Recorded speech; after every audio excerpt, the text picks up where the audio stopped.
1960년대 후반, 한 소년이 초가집 건너방에서 눈을 떴습니다.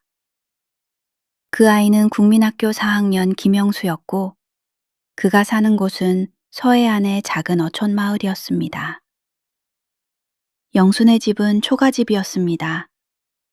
볏짚으로 얹은 지붕 위로는 매일 소금기 묻은 바람이 불어왔습니다. 집의 앞쪽으로는 포근하게 펼쳐진 보리밭이 있었고, 뒤쪽으로는 야트막한 산이 있었습니다. 그 산 전체가 소나무 숲이었습니다. 아침이 되면 영수는 초가집 건너방에서 눈을 떴습니다. 지붕의 틈새로 햇빛이 들어오고 새들의 울음소리가 들렸습니다. 어머니는 이미 일어나 있었습니다. 밥을 하고 국을 끓이고 반찬을 준비하는 어머니의 손길은 멈추지 않았습니다. 영수야, 일어나라. 학교 가야지. 어머니의 목소리는 언제나 부드러웠습니다. 영수는 재빨리 옷을 입고 밥을 먹었습니다. 그리고 책보를 꺼냈습니다. 국민학교 교과서 몇 권, 그리고 공책을 책보에 가지런히 쌌습니다. 그것들을 어깨에 매는 것이 책보라고 불렸습니다. 가방이 있을 리 만무했습니다. 책보를 매면서 영수는 필통을 손에 들었습니다. 낡은 깡통으로 만든 그 필통 속에는 연필 몇 자루가 들어있었습니다. 필통의 뚜껑을 닫고 책보 안에 넣으면 그것으로 준비는 거의 끝이었습니다. 마지막으로 영수는 마루 밑에서 검정 고무신을 꺼냈습니다. 마루 밑은 초가집의 신발 보관소였습니다. 그 검정 고무신은 헤어지고 닳아 있었지만 여전히 튼튼했습니다. 겨울에도 여름에도 신을 수 있는 그 시대의 모든 아이들이 신던 신발이었습니다. 영수는 검정 고무신을 신고 끈을 조였습니다.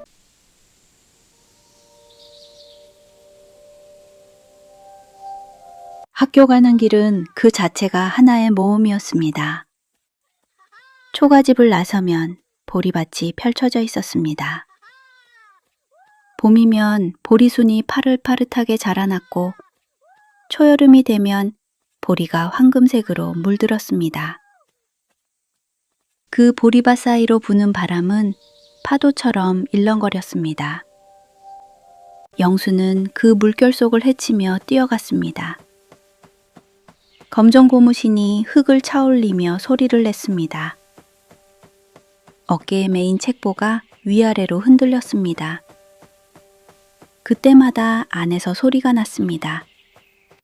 달그닥, 달그닥. 필통 속의 연필들이 서로 부딪히며 내는 소리였습니다. 이 소리는 영수에게는 마치 음악처럼 들렸습니다. 학교로 가는 길이라는 신호였고, 새로운 하루가 시작된다는 신호였습니다. 검정 고무신의 발소리와 필통의 소리가 함께 어우러졌습니다.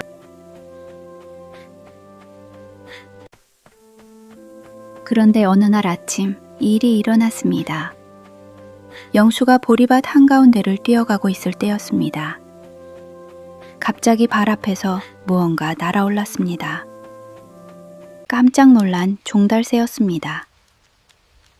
갈색 털에 흰 배를 한 그 작은 새는 순식간에 하늘로 솟아올랐습니다. 아! 영수도 깜짝 놀라 멈췄습니다. 종달새는 계속 올라갔습니다. 점점 더 높이, 하늘 높이 날아올랐습니다. 영수의 눈은 그 새를 따라갔습니다. 종달새는 공중에서 빙글빙글 원을 그리기 시작했습니다. 그리고 아름다운 울음소리를 내기 시작했습니다. 삐릴리 삐비비, 삐릴리 삐비비. 그 울음소리는 하늘에 울려 퍼졌습니다. 마치 하늘 자체가 노래하는 것처럼 들렸습니다. 영수는 그 노래에 홀렸습니다. 학교 가는 길을 잠깐 잊고 하늘을 향해 올려다봤습니다. 그때 영수는 생각했습니다. 저 새는 왜 이렇게 높이 날아갈까? 저렇게 높이 날아가면서 우는 걸까?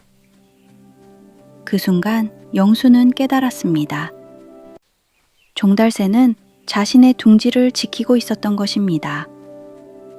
보리밭 어딘가에 자신의 알을 품고 있으면서 자신을 발견한 이 소년에게 경고하고 있었던 것입니다. 마치 말하는 것처럼.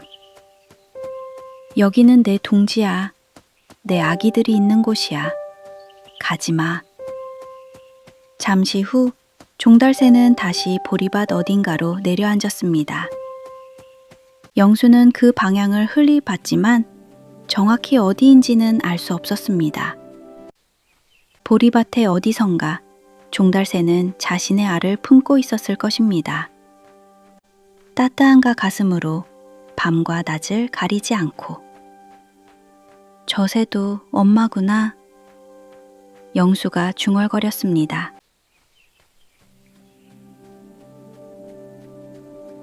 영수는 다시 뛰어가기 시작했습니다. 하지만 이번에는 발걸음이 조심스러웠습니다. 검정 고무신의 발소리도 조심스러웠습니다. 종달새가 알을 품고 있을 만한 곳을 피해서 뛰어갔습니다. 가능한 한 보리밭의 한쪽 끝으로 길을 냈습니다. 달그닥, 달그닥. 책보 안의 필통이 또 울렸습니다. 하지만 이번에는 이 소리가 다르게 들렸습니다. 마치 자신도 누군가의 알을 품고 있는 엄마 종달새처럼 어머니도 자신을 낳고 기르면서 많은 것을 담아두고 있는 것 같았습니다. 소나무 숲에 들어가면서도 영수는 자꾸만 뒤를 돌아봤습니다. 보리밭이 아직도 보였습니다. 그 보리밭 어딘가에는 종달새가 있었고 그 아래 알들이 풍겨지고 있었습니다. 새로운 생명이 곧 태어날 것이었습니다. 마치 자신도 한때는 그렇게 보호받으며 자라났던 것처럼 말입니다. 학교에 도착했을 때 영수는 교실 입구에 놓인 나무로 짠 신발장에 검정 고무신을 벗어넣었습니다. 나무 칸칸판마다 다른 아이들의 검정 고무신들이 줄을 서 있었습니다.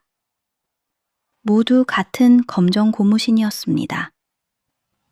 나무로 짠 신발장은 초라했지만 모든 아이들의 신발을 품어주는 따뜻한 것이었습니다. 영수의 마음은 무언가 다르게 설렜습니다. 필통을 꺼내면서 그는 생각했습니다.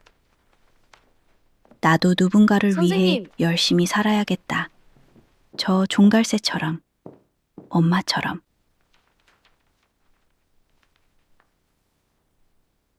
점심시간이 되면 영수는 밥을 먹었습니다. 어머니가 싸준 보리밥과 짠지. 그것이 가장 맛있는 밥이었습니다. 왜냐하면 그 밥은 자신의 집 앞 보리밭에서 난 보리로 지은 것이기 때문이었습니다. 그리고 그 보리밭에는 지금도 종달새가 알을 품고 있었습니다.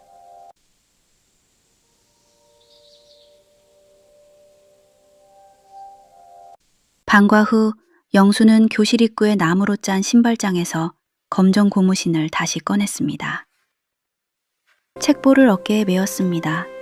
그리고 뛰어갔습니다. 하지만 이번에는 보리밭을 지날 때 더욱 조심스러웠습니다.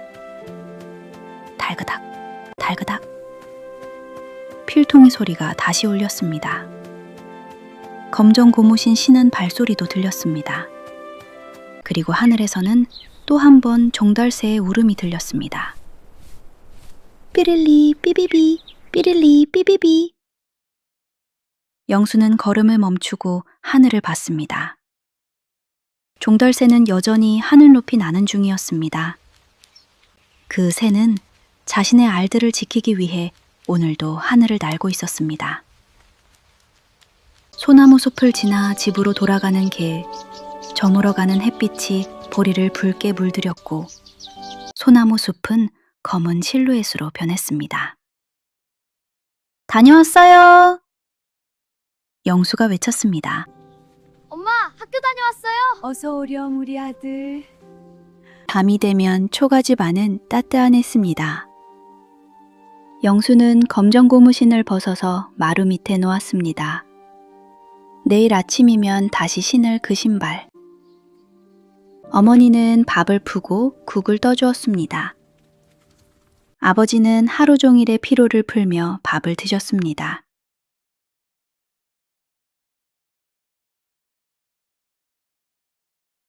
밥을 맛있게 먹고 건너방으로 들어가 공책을 펼쳤습니다. 필통을 꺼내 연필을 들었습니다. 필통에서 꺼낸 그 연필은 몽당 연필이 되어 있었습니다. 하지만 연필 끝에 침을 묻히며 종이 위에 글씨를 썼습니다. 한 글자 한 글자. 오늘 끝내야 하는 숙제를 열심히 썼습니다. 글씨를 쓸 때마다 연필은 조금씩 짧아졌습니다. 하지만 영수는 멈추지 않았습니다.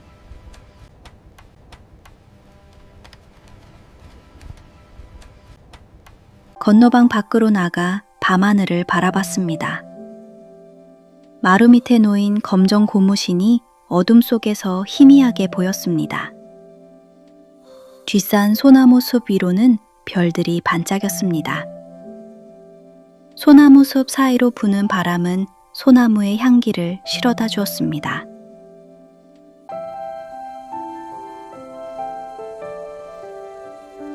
그리고 언제 하늘을 날지 모르는 보리밭 어딘가에서는 종달새가 자신의 알들을 품고 있을 것입니다.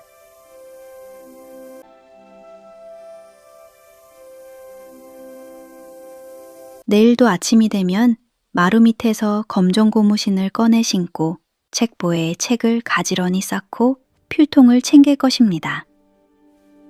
어머니가 싸주신 도시락을 들고 또 그 소리를 들으며 뛰어갈 것입니다. 그 길에서 종달새를 또 볼 수도 있을 것입니다. 달그닥 달그닥 삐릴리 삐비비 삐릴리 삐비비 두 소리가 함께 울렸습니다. 하나는 책보에서 나는 필통의 소리이고 하나는 하늘에서 나는 종달새의 울음입니다. 초가집 소년 영수의 검정 고무신은 내일도 또다시 흙먼지를 날릴 것입니다. 교실 입구의 나무로 짠 신발장에는 내일도 또 하나의 검정 고무신이 놓여질 것입니다. 건너방에서 공부하는 초가집 소년 영수의 꿈은 그 두 소리 사이를 오가며 자라고 있었습니다. 서해안의 작은 어촌 마을에서 보리밭 사이를 지나고 소나무 숲을 지나면서 하나의 희망이 날개를 펼치고 있었습니다. 생명은 생명을 낳고 꿈은 꿈을 낳습니다.